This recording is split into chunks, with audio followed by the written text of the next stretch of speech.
Bismillahirrahmanirrahim. Assalamualaikum warahmatullahi wabarakatuh. Waalaikumsalam. Alhamdulillahirabbil alamin wa bihi nasta'inu ala umuri dunya waddin. Asyhadu an la ilaha illallah wahdahu la syarika lah wa asyhadu anna Muhammadan abduhu wa rasuluhu wa la nabiyya ba'dah. Allahumma shalli wa sallim ala hadzal nabiyil karim sayyidil awwalin wal akhirin sayyidin nasi ajma'in wa ala alihi wa ashabihi wa man sara ala nahjihi ila yaumiddin. Amma ba'du. Alhamdulillah jemaah sekalian yang berbahagia, dengan taufik dan inayah dari Allah Subhanahu wa taala kita masih diberikan kesempatan, masih diberikan usia, kesehatan untuk kembali menunaikan salat subuh berjamaah. Sesungguhnya salat yang paling afdal adalah salatu subhi bil jamaati yaumul jum'ah. Salat subuh berjamaah di hari Jumat. Hadhihi ya afdalu as-salawat kama qala nabiyuna sallallahu alaihi wasallam. Alhamdulillah kita sudah melaksanakannya. Mudah-mudahan menjadi tambahan hasanat ya, timbangan hasanat kita dan menjadikan amal yang diterima oleh Allah Subhanahu wa taala. Allahumma taqabbal minnas shalihul amal. Amin. Allahumma subhanaka la ilma illa ma 'allamtana wa 'allimna ma yanfa'una wa zidna ilman. Allahumma inna na'udzubika min jahdil bala wa darkis syaqa wa su'il qada wa syamatatil a'da. Ya Allah ya rabbal alamin wa ya mujibas sa'il anzil alaina rahmataka wa barakatah. Allahumma anzil alaina rahmatan wal barakah. Allahumma anzil alaina rahmatan wal barakah ya arhamar rahimin wa ya mujibas sa'ilin. Amin ya rabbal alamin. Hari ini kita akan mengupas ya tentang tazkiyatun nafs. Meskipun bukunya tidak terbawa ya. Minggu kemarin tidak terbawa, sekarang tidak terbawa lagi. Lupa ya. La haula wala quwwata illa billah. Akan tetapi kemarin ada sedikit bacaan yang saya baca dari pinjam bukunya dari Pak Haji. Itu ada kitab bagus sekali judulnya Futuhul Ghaib.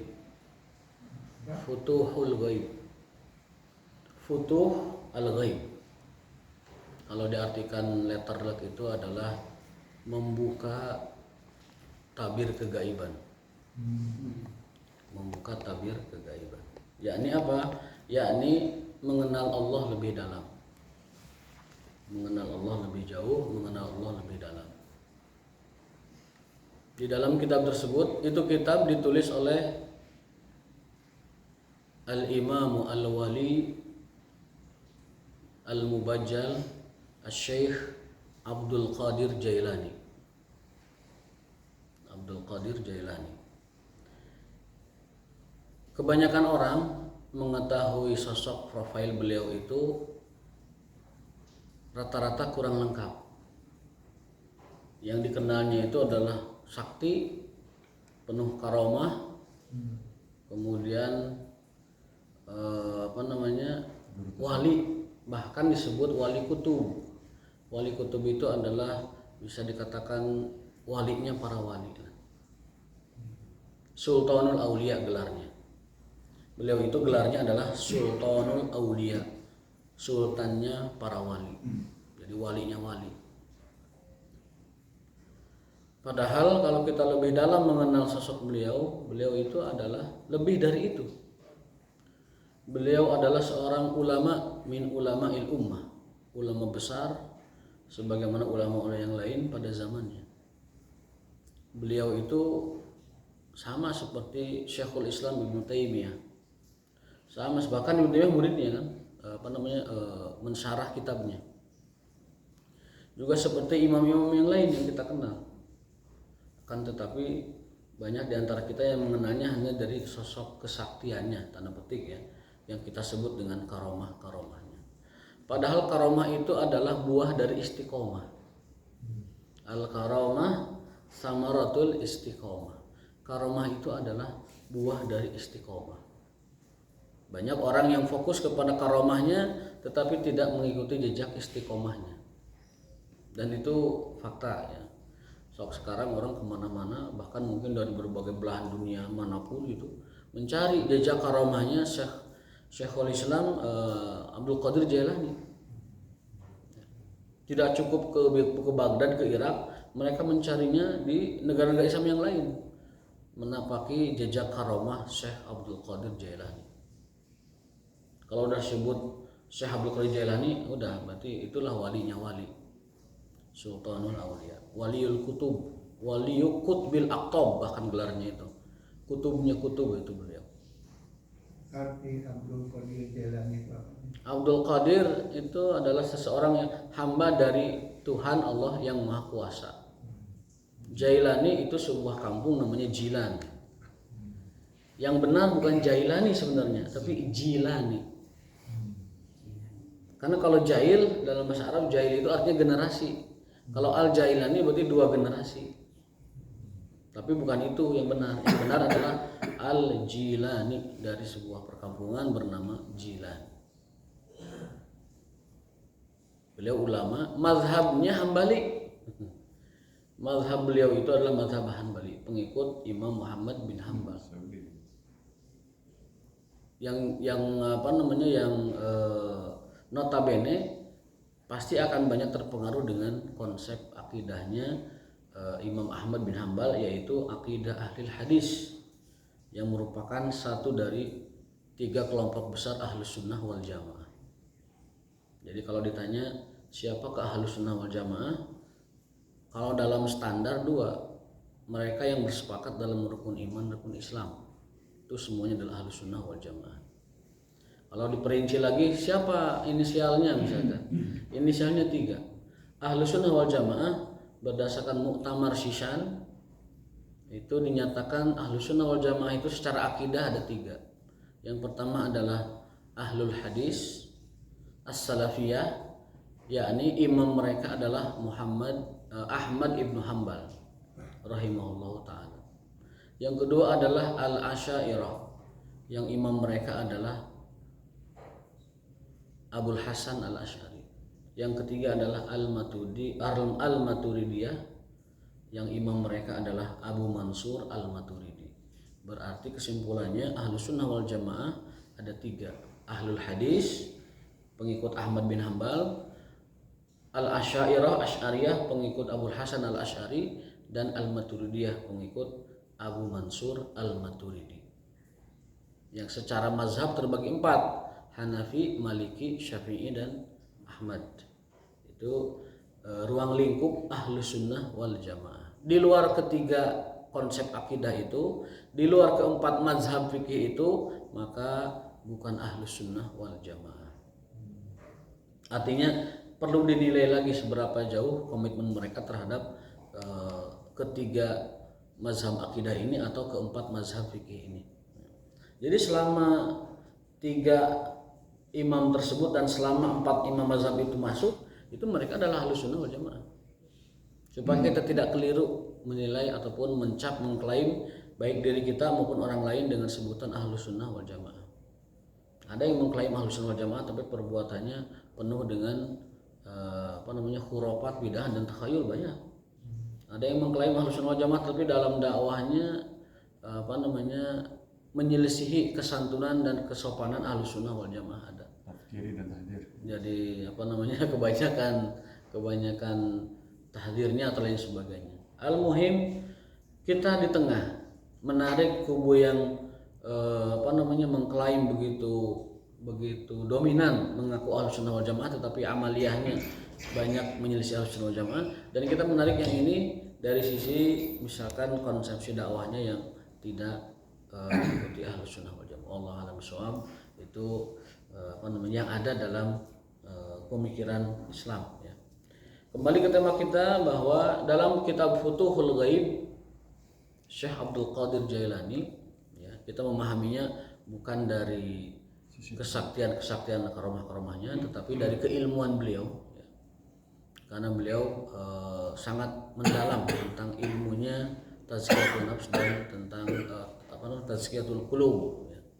Beliau mengatakan bahwa, dan itu disyarah oleh Syekhul Islam Ibnu Taimiyah, ini kalau kita bandingkan Syekhul Islam Ibnu Taimiyah itu yang terkesan di banyak orang itu berbeda jauh dengan Abdul Qadir Jailani. Kalau Ibnu Taimiyah itu secara sederhana itu disebut sebagai imamnya Salafi,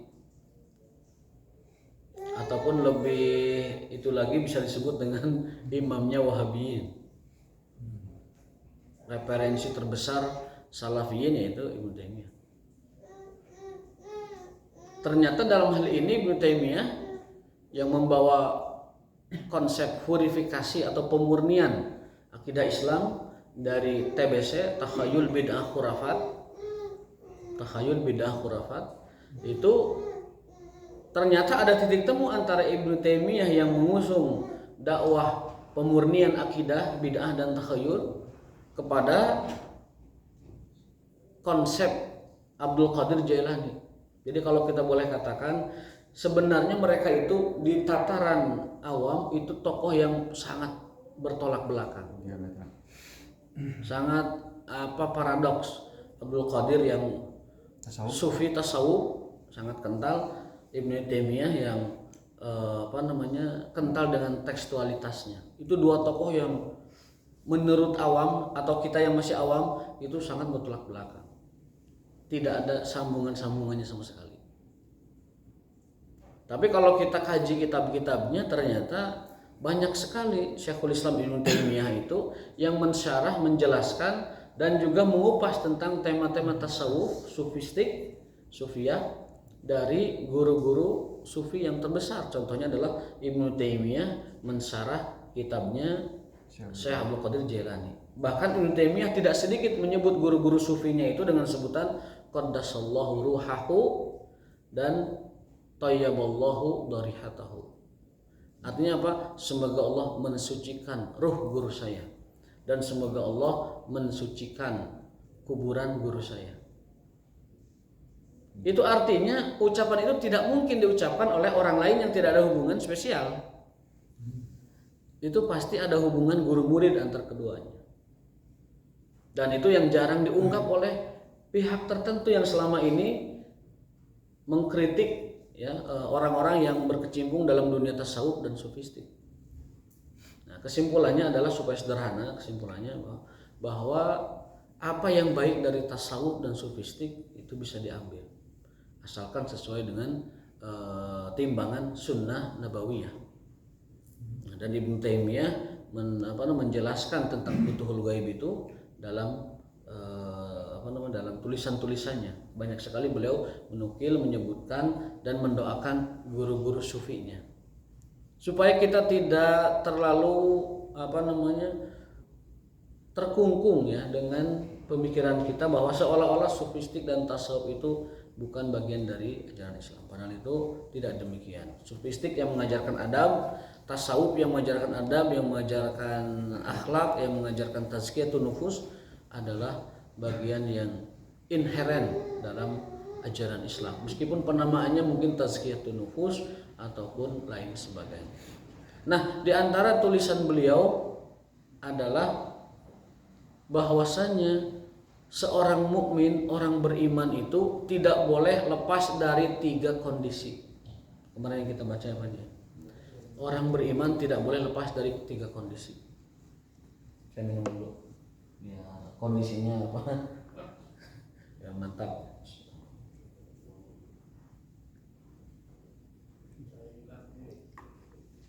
Gulanya sengaja saya pesan setengah sendok saja. Setengah sendok kecil. Sesuai dengan saran dari Pak Dr. Rois. tidak banyak gulanya. Dikurangi 50% porsinya. Bahwa orang beriman tidak boleh lepas dari 3 kondisi. 1, amrun yamtasiluhu. Yang kedua, nahyun yajtanibu anhu. Yang ketiga, qadarun yasbiru alaihi. Yang pertama, orang beriman harus ada pada situasi sedang melaksanakan suatu perintah Allah. Itu kondisi pertama. Amrun yamtasiluh. Yang kedua, seorang mukmin harus ada pada kondisi yang kedua, nahyun yajtanibuhu. Larangan yang sedang dia tinggalkan. Meninggalkan larangan. Meninggalkan larangan. harus ada dalam kondisi sedang meninggalkan sebuah larangan dari Allah Ta'ala. Yang ketiga, qadarun yasbiru alaihi. Seorang mukmin harus ada pada situasi sedang bersabar atas suatu ketentuan takdir Allah Subhanahu wa taala. Tidak boleh lepas dari itu. Sekarang kita duduk di sini sedang apa? Satu, sedang melaksanakan perintah Allah. Apa perintah Allah? Talabul ilmi. Nanti keluar dari sini kita sedang misalkan diam. Berarti kita sedang melaksanakan larangan Allah, meninggalkan larangan Allah, yakni tidak maksiat atau tidak bercakap dengan sesuatu yang tidak berguna saat kita keluar dari masjid. Atau kalau tidak sedang melaksanakan perintah Allah, tidak juga sedang meninggalkan larangan Allah. Yang ketiga, sedang ada pada situasi bersabar atas ketentuannya. Yang sedang diuji sakit, bersabar. Dengan sakit itu Allah menginginkan yang terbaik untuk kita. Sabar atas takdir itu. Ya, mengumpat mengeluh wajar manusia, dan Allah senang mendengar rintihan manusia. Ada sebuah hadis sebutkan bahwa Allah itu senang mendengar rintihan hambanya, yang ketika sakit itu ya Allah, ya Allah, ya Allah, senang mendengar itu, merintih kepada Allah, mengeluhnya, merintihnya kepada Allah, itu Allah senang. Mungkin dengan kita banyak merintih, banyak menyebut namanya, itulah yang Allah inginkan dari sakit kita, sehingga menjadi penghapus dosa-dosa kita. Qadarun yasbiru alaihi. Atau sekarang kita sedang tidak dalam keadaan baik-baik saja finansialnya misalkan, itu bersabar pada kondisi finansial yang lagi pas-pasan ini. Ketika kita tidak dalam perintah yang kita laksanakan, kita sedang tidak dalam meninggalkan larangan yang Allah larang. Minimal yang ketiga, sedang dalam kondisi sabar terhadap takdir Allah. Ya Allah, ini hari-hari ini misalkan ekonominya sulit, kemudian ujian finansialnya sulit, kita bersabar di atas itu, sabar dalam kondisi itu. Nah, itulah orang beriman tidak boleh lepas dari tiga kondisi itu. Amrun yamtasilu, nahyun yajtanibu an, wa qadarun yasbiru alaih. Dan sabar itu kan ada tiga. Kalau kita gabungkan dengan yang tadi, sabar sendiri ada tiga. As-sabru fi taatillah, sabar dalam keadaan taat kepada Allah. Wasabru an maksiatillah, sabar saat meninggalkan maksiat Allah. Dan yang ketiga, sabar ketika menerima takdir Allah Subhanahu wa taala. Kita bukan orang Jabariyah, kita bukan orang Qadariyah. Kita ahlu sunnah wal jamaah, berada di tengah. Allah menentukan takdirnya, Allah maha tahu dengan takdirnya, Allah mencatat takdirnya, dan manusia diberi pilihan untuk mengambil takdir itu atau tidak. Makanya sepenuhnya menyalahkan takdir tidak bisa, karena ada peran manusia. Sepenuhnya mengandalkan manusia tidak bisa, karena itu semua tercatat dalam takdir Allah Subhanahu wa taala. La yas'alu amma yaf'al wa hum yus'alun. Allah tidak bisa ditanya kenapa Allah melakukan itu, tapi hamba-hambanya lah yang akan ditanya kenapa mereka melakukan itu. La yus'alu amma yaf'al wa hum yus'alun. Itu ayat ini berbicara demikian. Allah itu tidak bisa ditanya kenapa, tetapi hambanya lah ditanya kenapa kau lakukan perbuatan tersebut. Ya, itulah konsepsi akidah yang diajarkan Quran kepada kita. Kita bukan Jabariyah, kita bukan Qadariyah, sehingga berada di tengah Ahlus Sunnati wal Jamaah. Nah, itulah kondisi orang beriman dimanapun berada. Ketika kita misalkan ada di pasar, kita sedang apa? Apakah sedang melaksanakan sebuah perintah, ataukah sedang meninggalkan sebuah larangan, ataukah sedang bersabar dalam kondisi yang Allah takdirkan kepada kita?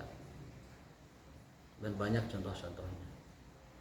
Itu yang ada dalam kitab Futuhul Ghaib. Nah, apa dasar Syekh Abdul Qadir Jailani dan juga Syekh Ibnu Taimiyah yang mensyarah kitab tersebut bisa menyampaikan tiga kesimpulan itu? Itu ada dalam surat Yusuf ayat ke-90. Saya cek ayatnya.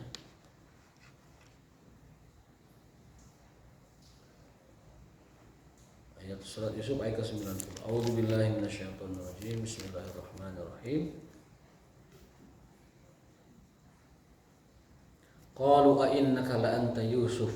Qala ana Yusuf wa hadha akhi qad manallahu alaina. Innahu may yattaqi wa yasbir fa innallaha la yudhi'u ajral muhsinin. Sesungguhnya orang yang bertakwa dan bersabar, maka Allah tidak akan menghilangkan, menyia-nyiakan pahala orang-orang yang berbuat ihsan.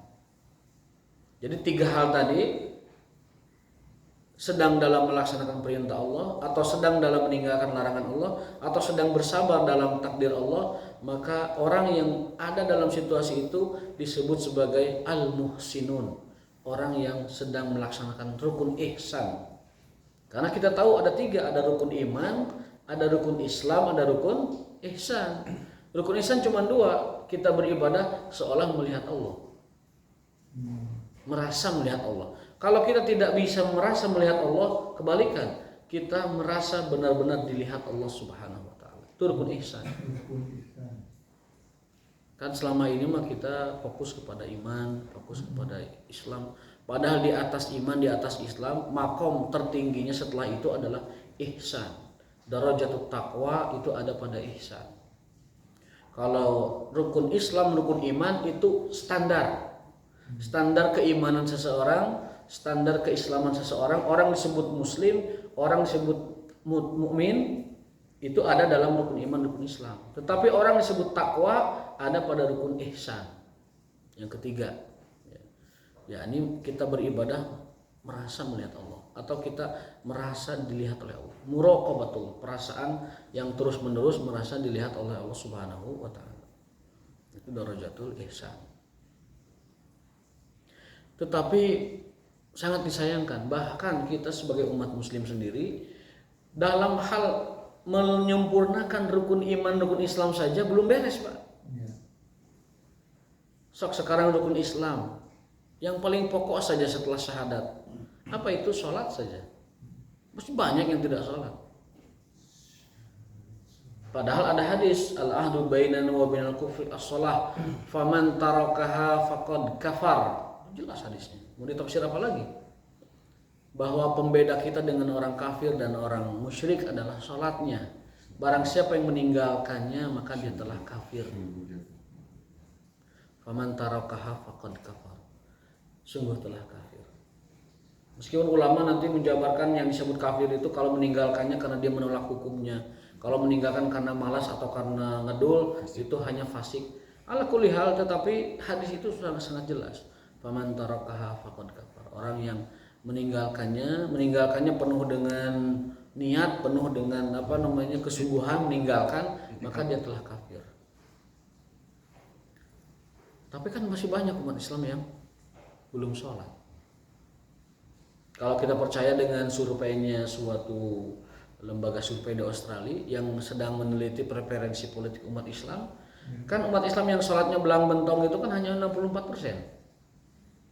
Atau 60-64%. Itu yang sholatnya belang bentong, artinya kadang sholat kadang hente. Subuh sholat, kemudian siangnya hente, atau siang zuhur sholat, asarnya dan sebagainya. Ketika sibuk kadang nggak sholat, kalau longgar dia sholat. Ada orang begitu. Ada yang sholatnya cuma ingat saja eling dengan ayat surah Toha itu gimana? Ayatnya itu maknanya adalah ingatlah Tuhanmu sampai kamu yakin. Hatta ya'tiyakal yakin. Disangkanya yakin di situ artinya sholat itu cukup eling, yakin ka Gusti dah sholat. Padahal yakin itu seluruh ahli tafsir yakin di situ artinya al-maut, kematian. Maksudnya lakukan sholat sampai kamu mati. Tah nafsirkan ayat sembarangan teh kitu tah. Madorotnya teh. Wa'bud rabbaka hatta ya'tiyakal yakin. Diartikannya ibadahlah kamu, sholatlah kamu sampai kamu yakin. Eling saja yakin. Nah, nyupir deui itu sholat tadi. Itu salah besar dalam menafsirkan ayat. Maksud di situ adalah sholatlah kamu sampai kamu mati. Al yakin ay al maut. Yakin adalah al maut. Karena hanya kematian yang paling pasti dalam hidup ini. Takdir masa depan yang paling pasti hanya kematian. Yang lainnya mah bisa iya bisa tidak. Ya bisa yang lain masih ada kemungkinan potensi terjadi tidaknya. Tapi kalau mati ya itulah. Pasti likulin nabain mustaqar wa likulli ajalin kitab. Setiap berita ada tanggal terjadinya, setiap kematian ada tanggal kematiannya. Nah, beliau mendalilkan keterangan tersebut dari surat Yusuf ayat 90. Innahu man yattaqi, barang siapa yang bertakwa. Takwa itu kan definisinya imtisalul awamir wajtinabun nawahi, melaksanakan perintah dan meninggalkan larangan. Nah, itu 2 poin tadi itu. Dalam perintah atau dalam meninggalkan larangan. Innahu man yattaqi, orang yang bertakwa, wa yasbir, dan bersabar, maka Allah tidak akan menyia-nyiakan pahala orang-orang ihsan, orang yang berbuat muhsin. Itu dalil perkataan beliau Syekh Abdul Qadir Jailani dan Syekh Ibnu Taimiyah bahwa orang mukmin, orang muslim harus berada dalam kondisi yang 3. Imma perintah yang dilakukan, imma larangan yang ditinggalkan, imma sedang bersabar dari ketentuan-ketentuannya. Harus sabar. Ma asaba min muslimin min ghammin wala hammin wala maradin wala nasabin hatta syaukah yushaquha hatta al-gubar yusibuha illa kafar laha lidzunubiha. Tidak ada kesedihan, tidak ada kegundahan, tidak ada kerisauan, tidak ada banyak pikiran, tidak ada keletihan, tidak ada rasa capek, bahkan dia menginjak duri, bahkan debu menempel di badannya, kecuali seluruhnya adalah penghapus dosa-dosanya. Orang naik motor, debu ke badan, ke muka, itu penghapus dosa. Makanya orang naik motor lebih banyak diampuni dosanya daripada orang pakai mobil. Nu pakai mobil mah tak aya debuan sama. Nu diampuni teh mobilna, debunya kan karena mobil. Gitu. Makanya pemilik mobil bukakeun jandelana supaya kena debu urang teh gitu. Karena debu asap, debu polusi. Supaya lebih banyak diampuni dosanya. Debu menempel kita naik motor. Yang jalan kaki lebih banyak diampuninya dari yang naik motor karena pasti lebih banyak debu yang jalan kaki. Motor mah kan mungkin 5 menit, hari yang jalan kaki kan mungkin 30 menit karena jalan. Ya, maka lebih banyak debu mengenai diri. Kalau debu menempel saja dari penghapus dosa, apalagi di atas itu. Ya, bahkan ketincak duri sekalipun penghapus dosa kita. Makanya itulah kondisi seorang mukmin, bersabar atas apa yang menimpa dirinya. Wasobru kulluhu khair, dan sabar itu seluruhnya adalah baik. Sabar itu seluruhnya adalah baik. Wa antasbiru khairul lakum, jika kalian bersabar maka itulah yang terbaik bagi kalian. Tapi saya pernah membahas sabar itu panjang lebar di sebuah masjid. Setelah itu teh pulangnya hilang laptop, Pak. Gitu. Ujian kesabaran luar biasa. Sempat namanya juga manusiawi ya, kesal begitu. Kesalnya bukan kepada takdirnya, tapi kok mobil senyaman ini, saya tidak sebutkan maskapainya, pada mobilnya aman, yang diklaim paling aman, bisa hilang laptop itu. Kajian pada maghrib, saya pulang ke Tasiknya lambat begitu, naik bis. Sebelum pandemi kan naik bis terus. Itu laptop andalan materi di situ semua kan, masalahnya itu hilang. Termasuk tesis saya di situ hilang juga itu. Tapi bersabar. Kalau rumah ini ada di kita masih berarti, kenapa tidak disebut rumah ini ada di wasobrika? Tidak disebut itu lah maksud saya. Karena sabar itu amalan hati. Tapi kalau zikir, syukur dan ibadah itu amalan yang melibatkan fisik juga. Di samping kesempurnaan dengan hati. Itu kan hadis itu kan awalnya Rasul meraih tangan Mu'adz bin Jabal. Tangannya diambil diraih dan mengatakan, "Ya Mu'adz, wallahi inni la uhibbuka." Wahai Mu'adz, demi Allah aku sangat menyayangi kamu, mencintai kamu. La yafutanna fi fi duburi kulli salatin, janganlah kamu melewatkan setiap setelah salat baca doa ini, Allahumma a'inni ala dzikrika wa syukrika wa husni ibadatika. Kapan dibacanya? Sebelum salam. Jadi kalau kita mau pol-polan ngadoa itu di salat sebenarnya. Ba'da salat mah fokus zikir sebenarnya. Akan tetapi kalaupun ba'da salat berdoa tidak apa-apa, karena doa setelah salat juga adalah doa setelah melakukan kebaikan. Dianjurkan dari sisi pendalilan umumnya. Tapi kalau kita mau fokus ke apa yang diajarkan oleh Rasulullah SAW, itu banyak-banyakin doanya itu ketika sholat justru. Kalau ketika sujud itu yang paling afdol, tapi kan berat, kita lama sujud itu kan berat. Di pasihan sujud standar tasbih 10 aja kan berat gitu. Padahal itu untuk kesehatan baik, darah sedang turun itu ke kepala. Tapi tetap kita tidak terbiasa sujud lama. Kalau Nabi ada istilah rukuknya seperti berdirinya, sujudnya seperti rakaatnya, kita mah tidak sanggup. Tidak sanggup. Saya di kampung juga imamnya kan kadang suka lama sujud terakhir itu. Kadang nggak kuat. Narik napas dulu, bangun sedikit gitu. Cacan gini. Akhirnya tahu oh ini lama ternyata. Rata-rata kita tidak kuat sujud lama atau rukuk lama. Sehingga solusinya adalah sebelum salam. Ya. Para ulama menganjurkan itu kalau dalam hadisnya kan doa Allahumma na'udzubika min adzabi jahannam wa min adzabil qabri wa min fitnatil mahya wal mamat wa min syarri fitnatil masih dajjal. Kemudian tambahkan rabbi fili wali walidayya warhamhuma kama rabbayani shaghira. Lalu tambahkan yang tadi Allahumma a'inni ala dzikrika wa syukrika wa husni ibadatika. Itu 3 doa yang dibaca sebelum salam. Makanya kalau ada orang tahiyatnya lama, tahiyat terakhir sebelum salam, dia membaca banyak doa di situ. Karena waktu yang paling tepat berdoa dalam sholat itu. Kalau kuat dalam sujud ya sujud, tapi rata-rata tidak kuat sujud lama, sehingga sebelum salam. Jadi kalau imamnya itu lama salam nggak salam tuh jangan langsung ditengok, bawa peureum imam itu. Wah, Ibrahim aja. Tibra imamna ieu bawa tibra. Padahal lagi membaca beberapa doa yang menjadi andalannya kan begitu. Nah, ba'da sholat itu fokusnya zikir sebanyak-banyaknya sebenarnya. Dari mulai zikir istighfar ya, kemudian zikir tauhid la ilaha illallah wa syarikalah, kemudian zikir subhanallah walhamdulillah wa la ilaha illallah. Ada istighfar yang kata Nabi dapat menghapus dosa meskipun dosa besar seperti lari dari medan perang.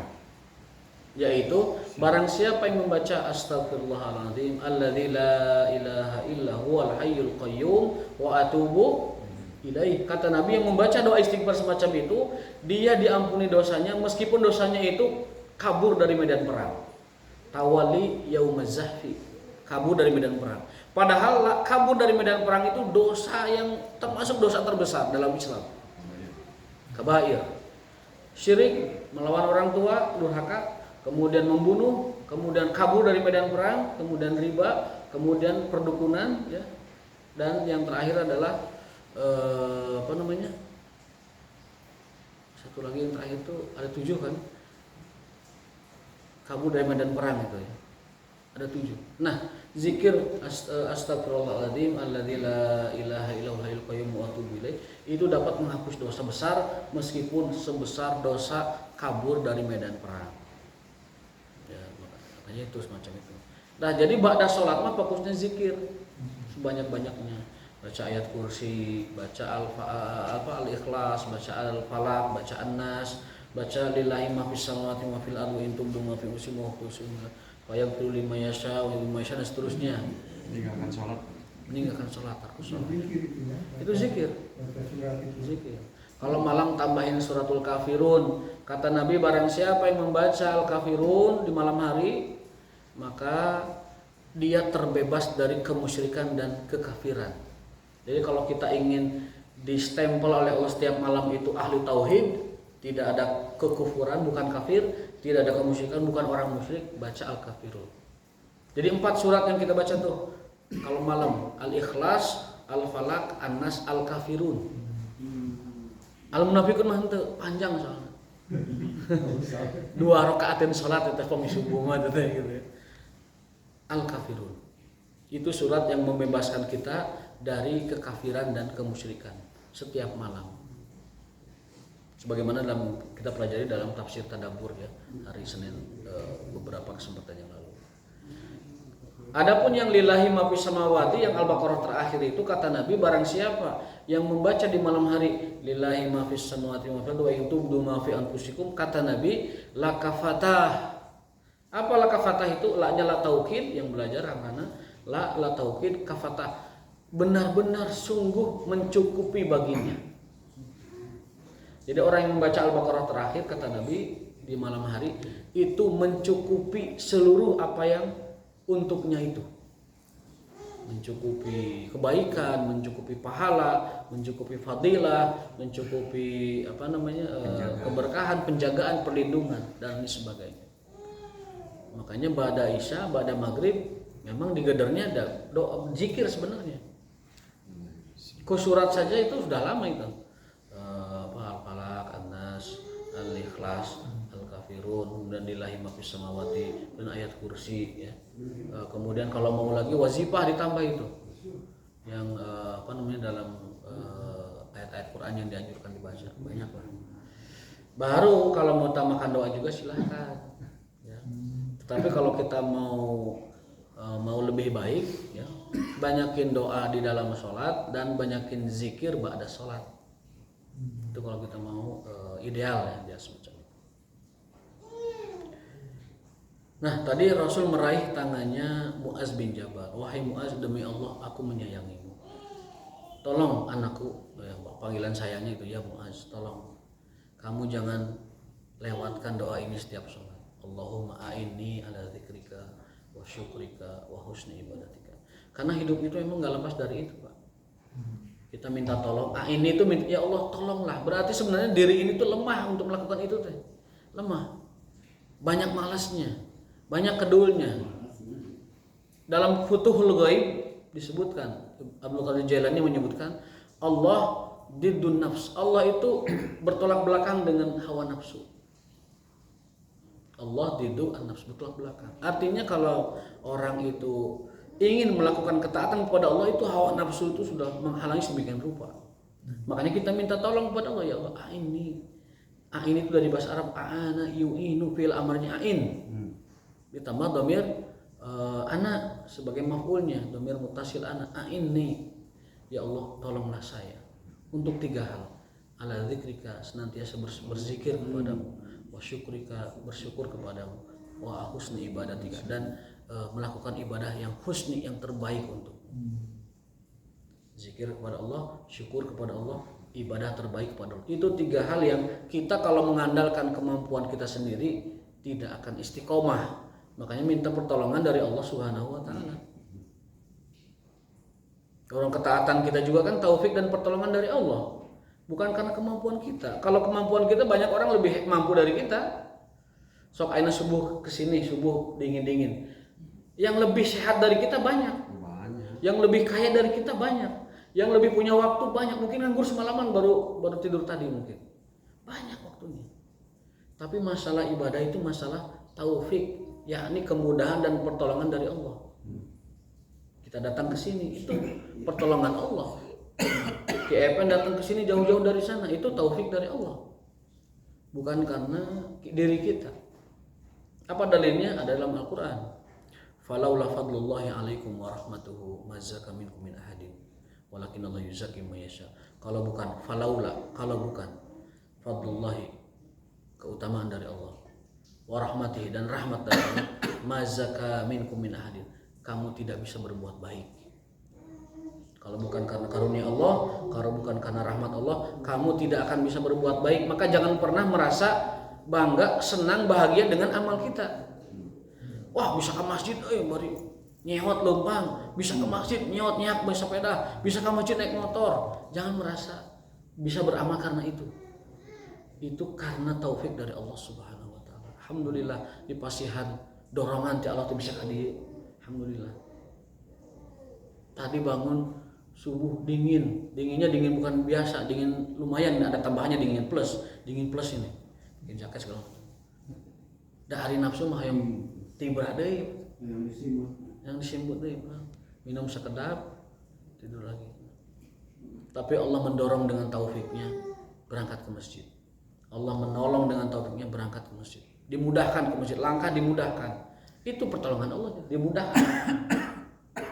Makanya doa berangkat masjid itu Allahumma ij'al min fauqi nura wa min tahti nura wa min amami nura wa min khalfi nura wa an yamini nura wa an shimali nura.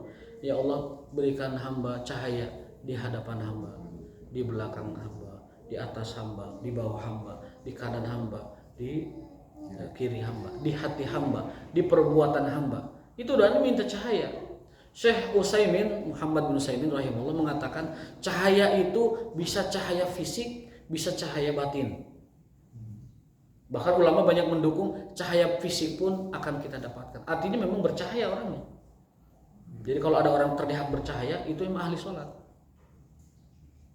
Juga cahaya batin yang terpancar dalam kalbu dan keimanannya. Itu sebabnya adalah banyak melangkah ke masjid. Karena doa melangkah masjid kan itu.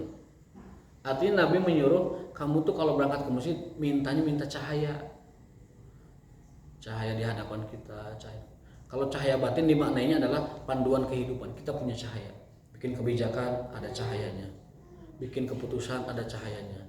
Pak Haji bikin formula ada cahayanya. Kemudian Pak Dokter mau merios ngediagnosa dapat cahaya. Mau bekerja dapat cahaya. Itu kasetnya jadi kaset. Itu kaset jadi kaset secara fisik. Pokoknya panduan hidup kita teh ada cahaya gitu. Kalau pejabat dia mau tekan kebijakan, dapat cahaya di pikirannya. Wah, hatinya ada cahaya.